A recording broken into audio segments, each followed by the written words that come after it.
Hello everyone, welcome to Study for Knowledge IAS. आज के इस वीडियो में प्रॉफिट एंड लॉस टॉपिक देखेंगे। ठीक है, तो टॉपिक स्टार्ट करते हैं। सबसे पहले समझते हैं प्रॉफिट का मतलब क्या होता है। ठीक है, प्रॉफिट का मतलब क्या होता है? कोई सामान किसी ने परचेज किया है। ठीक है, कोई सामान किसी ने परचेज किया है तो उसकी क्या होती है? कॉस्ट प्राइस होती है। देखो यहाँ पे एक पर्सन है, ठीक है, पर्सन ए, और यहाँ पे पर्सन है, पर्सन बी। ठीक है, तो इन दोनों के बीच की रिलेशन समझते हैं। देखो, इसके पास सामान है, इसके पास क्या सामान है, इसके पास क्या है? पैसे हैं। ठीक है, मनी है। इसके पास क्या है? मनी है। इसके पास क्या है? थिंग्स है। ठीक है, अगर इसने बी ने ए से सामान खरीदा है, ए ने बी सॉरी बी ने ए से सामान खरीदा है, तो इसका क्या मतलब है? मतलब बी के पास सामान आ गया। ठीक है, बी के पास सामान चला गया, तो इसके पास रुपए आ गया। ठीक है, तो ए ने क्या किया है? ए ने सेल किया है। ठीक है, और ये बी ने क्या किया है? बी ने परचेस किया है ना, परचेस किया है। तो बी के लिए जो प्राइस होगा वो क्या होगा? कॉस्ट प्राइस, मतलब उसने कितने पैसे खर्च किए हैं इस सामान को खरीदने में। और ए के लिए ये क्या है? सेलिंग प्राइस है, मतलब उसने इस सामान को बेचा कितने में है। ठीक है, अभी क्या प्रॉफिट समझते हैं। अगर इसने सेलिंग प्राइस, इसने किसी से खरीदा होगा ना, मतलब इसने जो भी या खुद से बनाया भी होगा, तो उसमें क्या होगा? इसने जब बेचा होगा तो उससे पहले इसने किसी से खरीदा होगा। ठीक है, तो खरीदा होगा तो उसके लिए भी कॉस्ट प्राइस रहा होगा कुछ, है ना। अगर जिसने, मतलब ए ने जो सेल किया है, जिस प्राइस पे ए ने जिस प्राइस पे सेल किया है, कॉन्सेप्ट समझना, ये चीज बहुत इंपॉर्टेंट है क्योंकि इक्वेशन बनाने में ये हेल्प होती है। ठीक है, ए ने जिस प्राइस पे परचेस किया था इसे, ठीक है, उसे कॉस्ट प्राइस बोलेंगे, लेकिन जिस पे सेल किया है वो सेलिंग प्राइस है। ठीक है, अगर cost price is less than selling price है, क्या है? अगर cost price is less than selling price है, तो क्या हुआ है? उसे, ए को प्रॉफिट हुआ है। ठीक है, लेकिन लेकिन अगर कॉस्ट प्राइस ज्यादा है सेलिंग प्राइस से, तो उसे क्या हुआ है? लॉस। ठीक है, प्रॉफिट एंड लॉस का कॉन्सेप्ट समझ में आ रहा है। कॉस्ट प्राइस अगर कम है सेलिंग प्राइस से तो मुझे प्रॉफिट हुआ है। अगर कॉस्ट प्राइस ज्यादा है मुझे सेलिंग प्राइस से, तो मुझे लॉस हुआ है। जैसे मैंने कोई सामान 100 रुपए में खरीदी, ठीक है, और मैंने बेचा 200 रुपए में, तो मुझे क्या हुआ? 100 रुपीज की प्रॉफिट हुई है। ठीक है, लेकिन किसी सामान को हमने 200 में खरीदा, किसी रीजन से मुझे, है ना, उसे अर्जेंसी या इमरजेंसी या किसी रीजन की वजह से, एक्सपायरी डेट नजदीक आ रहा है या कुछ भी, मैंने उसे 100 रुपए में बेच के, तो मुझे क्या हुआ? यहाँ पे 100 रुपीज की लॉस हुई है। तो यहाँ पे ये था कॉस्ट प्राइस, यहाँ पे था सेलिंग प्राइस। ठीक है, कॉस्ट प्राइस और सेलिंग प्राइस। तो कॉस्ट प्राइस यहाँ पे 100 है, यहाँ पे सेलिंग प्राइस 200 है।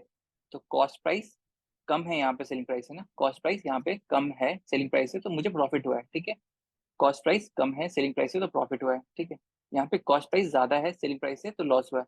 यहाँ पे कॉस्ट प्राइस ज्यादा है सेलिंग प्राइस से तो मुझे लॉस हुआ है। ठीक है, जनरली क्वेश्चंस में कैसे होते हैं? Cost price plus x percentage of, ठीक है, प्रॉफिट। प्रॉफिट के टाइम पे हम प्लस ऐड करते हैं, is equal to selling price. क्यों? क्योंकि सेलिंग प्राइस ज्यादा है तो दोनों को इक्वल करने के लिए हमें प्रॉफिट ऐड करना पड़ेगा ना कॉस्ट प्राइस में। ठीक है, अगर लॉस हुआ है तो cost price minus X percent of loss is equal to selling price. ठीक है, क्योंकि यहाँ पे कॉस्ट प्राइस ज्यादा है तो कॉस्ट प्राइस में से मुझे लॉस माइनस करूंगा तब जाके सेलिंग प्राइस आएगी। ठीक है, ये इक्वेशन है, ये बहुत ही ज्यादा इंपॉर्टेंट इक्वेशन है, ये आपको याद करनी पड़ेगी। अगर याद नहीं है तो याद कर लीजिए। ठीक है, इसके बिना क्वेश्चन सॉल्व नहीं होगा इसमें।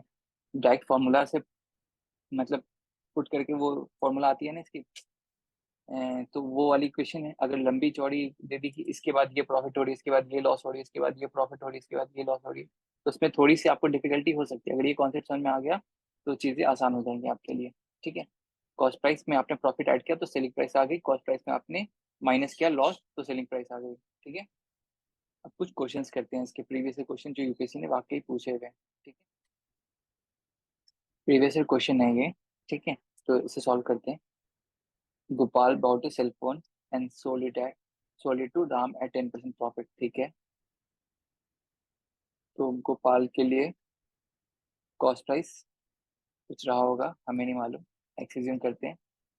सेलिंग प्राइस है इसके लिए कितनी, एक्स प्लस 10% ऑफ एक्स, है ना, तो कितनी होगी 1.1x। ठीक है, गोपाल ने इसको सेल कर दिया है। The Ram wanted to sell it back to Gopal at 10% loss. ये सेल किसको किया था, राम को। राम वापस से इसको बेचना चाहता है, किसके पास, गोपाल के पास। ठीक है, तो गोपाल गोपाल को जब सेल किया तो गोपाल ने एज्यूम करो इसे, है ना,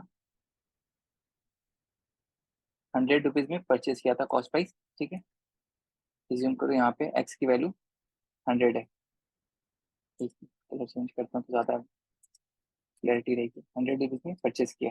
ठीक है, अभी ये क्या है 1.1x, तो मतलब 110x, मतलब 110 रुपीज में इसने सेल किया। ठीक है,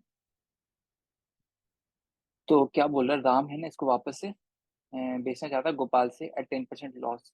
ठीक है, तो इसने, राम ने परचेज तो किया 110 में, लेकिन इसको बेचना कितने में चाहता है, 10% लॉस पे। तो 110 का 10% कितना होगा, 11। तो इसको बेचना चाहता है इसको, गोपाल को वापस से कितने में, 99 में। ठीक है, 99 में बेचना चाहता है। तो ये बताओ कि what will be the Gopal position if he agreed.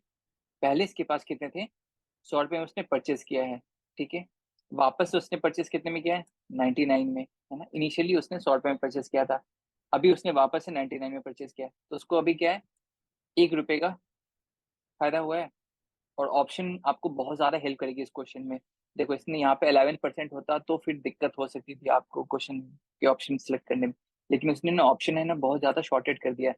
0.1%। देखो यहाँ पे प्रॉफिट तो हो रहा है क्योंकि उसके पास इनिशियली 100 रुपीज थी। ठीक है, और सेलफोन नहीं था, मतलब, तो उसने सेलफोन परचेस किया। ठीक है, परचेस किया तो 100 रुपीज उसके पास से चले गए। अभी क्या, उसने वापस से सेल किया उसे, तो 110 रुपीज आ गई। ठीक है, 110 रुपीज आ गए, और सेलफोन चला गया। अब उसके पास क्या है, सेलफोन भी आ गया, और एक मतलब, और एक 11 रुपीज बचे हुए हैं। तो इनिशियली क्या था उसके पास, 100 रुपीज थे। ठीक है, 100 रुपीज थे ना उसके पास इनिशियली, और अभी उसके पास क्या है, 1 रुपए भी है, मतलब 1 रुपए है और प्लस 10 रुपए जो प्रॉफिट था वो तो था ही, और प्लस सेलफोन भी है। तो उसको एक्चुअल में कितना हुआ, पहले इनिशियली उसके पास 100 रुपीज था। ठीक है, 1% का तो प्रॉफिट हुआ ही है ना। तो गेन 1%। ये वाला ऑप्शन सबसे बेस्ट ऑप्शन है, क्योंकि आपको ये नहीं चूज करना होता है कि मतलब क्या आंसर आपका आया है, आपको ये चूज करना पड़ता है बेस्ट ऑप्शन कौन सा है। ठीक है, क्योंकि यहाँ पे अगर देखा जाए तो उसके पास इनिशियली 100 रुपए थे। ठीक है, उसने परचेज किया सेलफोन, फिर उसने 10% पे उसको सेल किया प्रॉफिट पे, है ना। तो 110 रुपीज आ गए। ठीक है, उसके पास 110 रुपीज में उसने वापस से 99 रुपए दे के फिर से वापस से सेलफोन बैक लिया, तो उसके पास 11 रुपीज प्लस सेलफोन दोनों आ गए, है ना। तो यहाँ पे उसको प्रॉफिट कितने का हुआ बेसिकली, इनिशियल, उसके पास सेलफोन भी है और 11 रुपीज भी है। तो जो बेस्ट ऑप्शन सूट करता है वो है गेन 1%, क्योंकि 100 रुपीज से चेंज हुआ है 99 में। कितने, उसने पहले कितने में परचेज किया था, 100 रुपीज में, अभी कितने में परचेज किया, 99 में। तो उसको सेल फोन परचेज करने में क्या पोजीशन आई, 1% की प्रॉफिट हुई ना अभी तो फिलहाल। ठीक है, तो आंसर इज बी। ठीक है, नेक्स्ट क्वेश्चन पे मूव करते हैं। ठीक है, ए पर्सन अलाउज 10, ये है ना जितने भी क्वेश्चन डिस्कस कर रहा हूँ ये प्रीवियस ईयर क्वेश्चन ही है यूपीएससी के। ठीक है, a person allows 10% discount for cash payment from the market price of A toy and still he gains 10%। ठीक है, उसने ये बोला कि अगर कैश पेमेंट दोगे आप, अगर कैश पेमेंट दोगे आप, तो मैं ना आपको 10% डिस्काउंट दूंगा, और उस 10% डिस्काउंट देने के बाद भी उसे 10% प्रॉफिट हो रही है। ठीक है, what is the cost price of toy which is marked 720। What is the cost price of toy which is marked 720, मतलब इसकी मार्केट प्राइस कितनी है, 770 है, जिसपे वो 10% डिस्काउंट देगा, फिर उसके बाद भी उसे 10% की प्रॉफिट हो रही है। तो मुझे ऑलरेडी इसने, है ना, प्राइस दे दी, एक मार्केट प्राइस दे दी है, तो मैं इसी पे कैलकुलेशन करूंगा ना तो इजी हो जाएगा मेरे लिए, है ना। पहले तो मैं 770 पे क्या, 10% डिस्काउंट दूंगा, 10% डिस्काउंट दूंगा, तो 770 का 10% कितनी होगी, 77, है ना। 770 माइनस 77 इज इक्वल टू 693। ठीक है, 693 होगी, एक बार क्रॉस चेक कर लेते हैं। ठीक है, 3 696, ठीक है, 693 होगी। अभी क्या है, इसको प्रॉफिट हो रही है कितने की, ये है सेलिंग प्राइस, ये जो आई है ये सेलिंग प्राइस है, इस पे प्रॉफिट हो रही है उसकी, हमें पूछ भी तो रहा है क्वेश्चन, कॉस्ट प्राइस ही पूछ रहा है ना, और 10% की प्रॉफिट हो रही है, तो cost price plus 10% of cost price is equal to 693, ठीक है। तो एज्यूम कर लेते हैं एक्स कॉस्ट प्राइस है ना, plus 0.1, 10% of X is 0.1 X is equal to 693, ठीक है। अभी क्या है, 1.1 एक्स इज इक्वल टू 693, ठीक है। तो एक्स की वैल्यू यहाँ से फाइंड करनी है, 693 डिवाइड बाई 1.1, तो यहाँ से डेसिमल कैंसिल करूंगा तो 10 ऊपर आ जाएगी, ठीक है। ये यहाँ से कैंसिल करूंगा तो ये 6 टाइम्स में, ये 3 टाइम्स में, तो 630 इज द कॉस्ट प्राइस, ठीक है। 630 ऑप्शन है, ए ऑप्शन है, ठीक है। Next question is quite quite quite interesting, ठीक है। क्वेश्चन को समझना, ठीक है। मैंने जूम किया है इसको कि मैं सब शिफ्ट कर सकूँ थोड़ा इसको।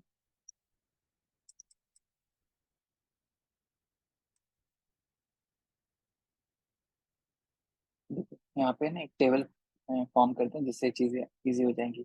देखो यहाँ पे 100 पीसेस जब manufacture, number of pieces manufactured, ठीक है, कॉस्ट प्राइस ऑफ प्रोडक्शन, ये cost price of production, overall cost price of production दिया हुआ है ना, तो 100 पीसेस पे कॉस्ट प्राइस कितनी है, 100 पीसेस पे कॉस्ट प्राइस 6 लाख है ना, ठीक है। 2000 पे कितनी है, 7 लाख, ठीक है। 3000 पे कितनी कॉस्ट प्राइस है, 8 लाख, ठीक है। अभी सेलिंग प्राइस पे जाते हैं, ठीक है। ये देखो सेलिंग प्राइस पर पीस है, यहाँ पे सेलिंग प्राइस ओवरऑल नहीं, वहां पे क्या था, cost price, simple cost of production दिया हुआ था कि 1000 पीस प्रोडक्शन करने में इतने खर्च होती है, 2000 पीस प्रोडक्शन करने में इतनी खर्च होती है, 3000 प्रोडक्शन करने में इतनी खर्च होती है, ठीक है।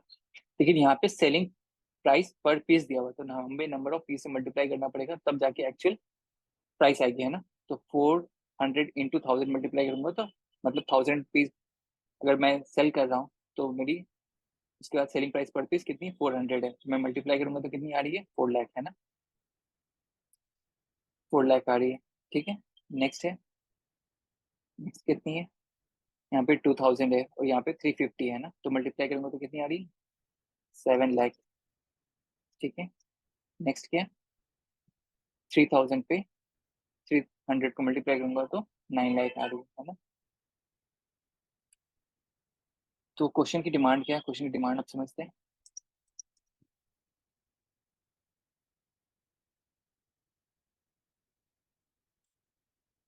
The manufacturing cost and projected sales for a product are shown in the figure above, A and B हमने देख लिया, ठीक है। What is the minimum number of pieces that should be manufactured to avoid a loss, ठीक है। Initially क्या हो रहा था, कॉस्ट प्राइस ज्यादा थी सेलिंग प्राइस से, इनिशियली क्या थी, कॉस्ट प्राइस ज्यादा थी सेलिंग प्राइस से, तो यहाँ पे लॉस हो रहा था। उसने बोला कितनी मैन्युफैक्चरिंग करेंगे कि हमें लॉस ना हो, लॉस ना हो इसका क्या मतलब है कि cost price should be equal to selling price ना, cost price should be equal to selling price, तो यहाँ पे कॉस्ट प्राइस सेलिंग प्राइस दोनों इक्वल है, तो हमें कितनी मैन्युफैक्चरिंग करनी पड़ेगी, 2000, है ना, क्योंकि नेक्स्ट वाले में देखो 3000 जब प्रोडक्शन हम कर रहे हैं तो 8 लाख कॉस्ट प्राइस है, सेलिंग प्राइस कितनी, 9 लाख, तो हमें यहाँ पे प्रॉफिट हो रही है, तो उसने हमें ये नहीं बोला कि प्रॉफिट हमें करना है, उसने ये बोला कि हमें लॉस नहीं होना चाहिए। लॉस कब नहीं होगा, जब प्रॉफिट, सॉरी, कॉस्ट प्राइस और सेलिंग प्राइस दोनों सेम हो जाए, ठीक है। जब कॉस्ट प्राइस और सेलिंग प्राइस सेम हो जाएगा, कॉस्ट प्राइस और सेलिंग प्राइस जब सेम हो जाएगा तो हमें कोई सा लॉस नहीं होगा, तो आंसर इज 2000, ठीक है। तो ऑप्शन देखें, ऑप्शन 2000 है, डी ऑप्शन, ठीक है। तो हमने आज की इस क्लास में प्रॉफिट एंड लॉस को डिस्कस कर लिया है, ठीक है। एक क्वेश्चन और लेते हैं ना, क्वेश्चन तो मैंने पिक नहीं किया था लेकिन फिर भी लेते हैं, ठीक है। एक एक पर्सन ए, ठीक है, एक पर्सन ए है जिसने है ना 10% प्रॉफिट पे, 10% प्रॉफिट पे बी को सेल किया, ठीक है। बी ने उसे 10% लॉस पे सेल किया, ठीक है, सी को, और सी ने उसे 25% प्रॉफिट पे डी को सेल किया, ठीक है। और उसे डी ने उसे 20% लॉस पे सेल किया, किसे, ई को, ठीक है। ए ने बी को 10% प्रॉफिट पे सेल किया, बी ने सी को 10% लॉस पे सेल किया, सी ने डी को 10% प्रॉफिट पे सेल किया, डी ने ई को 20% लॉस पे सेल किया। तो ये बताइए, इनिशियली अगर कॉस्ट एक्स थी तो फाइनल में इसकी कॉस्टिंग क्या हो गई है इतने सेल के बाद, ठीक है।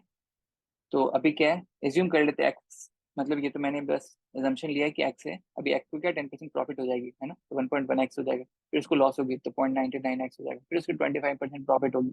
तो इस तरह से आगे बढ़ता जाएगा। तो मैं एक नंबर ले लेता हूँ जिसकी वजह से चीजें आसान हो जाएंगी, ठीक है। नंबर कौन सी लूँ मैं, इजी 100 लेता हूँ ना, 100 सबसे इजी नंबर है, ठीक है। 100 में 10% प्रॉफिट होगी तो 110 हो जाएगी, ठीक है। 110 में 10% की लॉस होगी तो यहाँ पे कितनी हो जाएगी, 99 हो जाएगी। 99 में 25% की प्रॉफिट होगी तो 99 की 25% प्रॉफिट मतलब 99 plus 1/4 of 99 is equal to 99 plus यहाँ पे 2, यहाँ पे यहाँ पे 19 बचेगी तो 430.75, ठीक है, 24.75। तो बेसिकली यहाँ पे 20%, 25% प्रॉफिट होने के बाद 99 पॉइंट, सॉरी 99 पॉइंट नहीं, यहाँ पे दोनों ऐड होके 123.73 हो जाएगी, है ना, 123.73 हो जाएगी, ठीक है। अब इस पे क्या 20% लॉस हुई है इसकी, कितनी हुई है लॉस, 20% लॉस हुई है। तो लास्ट में एक्स कितना हो जाएगा, तो बेसिकली 123.73 माइनस 20%, 20% इज 1/5, है ना, इंटू 123.73 इज इक्वल टू, ठीक है। तो बेसिकली ये क्या हो गया, इसको जब 123.73 को कॉमन ले लूंगा तो 1 - 1/5 हो जाएगी, तो बेसिकली 123.75। तो ये हो जाएगी, एलसीएम जब लूंगा तो 5 - 1 4/5, 4/5 मतलब 0.8, है ना। तो 123.73 को 0.8 से जब मल्टीप्लाई करूंगा तो मेरे पास आंसर आ जाएगा, ठीक है। मल्टीप्लाई करो आप भी, यहाँ पे हो गए, ठीक है, 8 यहाँ पे, ठीक है, 5, ठीक है, 2 यहाँ पे, ठीक है, ठीक। तो क्या आ गई, 98.984, कितनी आई, 98.984। तो हमें इस, यहाँ मतलब यहाँ पे एक्स नहीं था, यहाँ पे वाई था बेसिकली, है ना।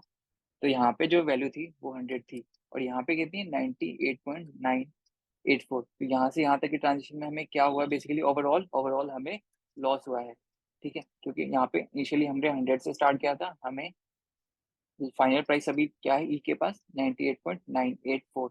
तो हमें 100 से कम आ गई ना, ठीक है, 100 से कम हो गई तो इसका मतलब हमें लॉस हुआ है, 100 से ज्यादा होती तो हमें प्रॉफिट हुआ होता ओवरऑल। तो आंसर इज, मतलब जो भी ऑप्शन होता है उसके अकॉर्डिंग, मतलब ये लॉस हुई है, ठीक है। और लॉस परसेंटेज पूछता तो हमें ये पता है, final minus initial divide by initial into 100। जब भी परसेंटेज चेंज कैलकुलेट करना होता तो ये फॉर्मूला याद कर लो, बहुत ही ज्यादा इंपॉर्टेंट है, ठीक है। चलो आज की इस वीडियो में हमने प्रॉफिट एंड लॉस को डिस्कस कर लिया, ठीक है। मिलते हैं आपसे अगली वीडियो में, तब तक अपना ख्याल रखिए, बाय, टेक केयर। और अगर आपको वीडियो पसंद आए तो प्लीज़ लाइक करके जाइए और हमारे चैनल को सब्सक्राइब करके जाइए। हम ऐसे ही मज़ेदार टॉपिक्स के ऊपर वीडियोस बनाते रहेंगे, ठीक है। मिलते हैं आपसे अगले वीडियो में, बाय, टेक केयर।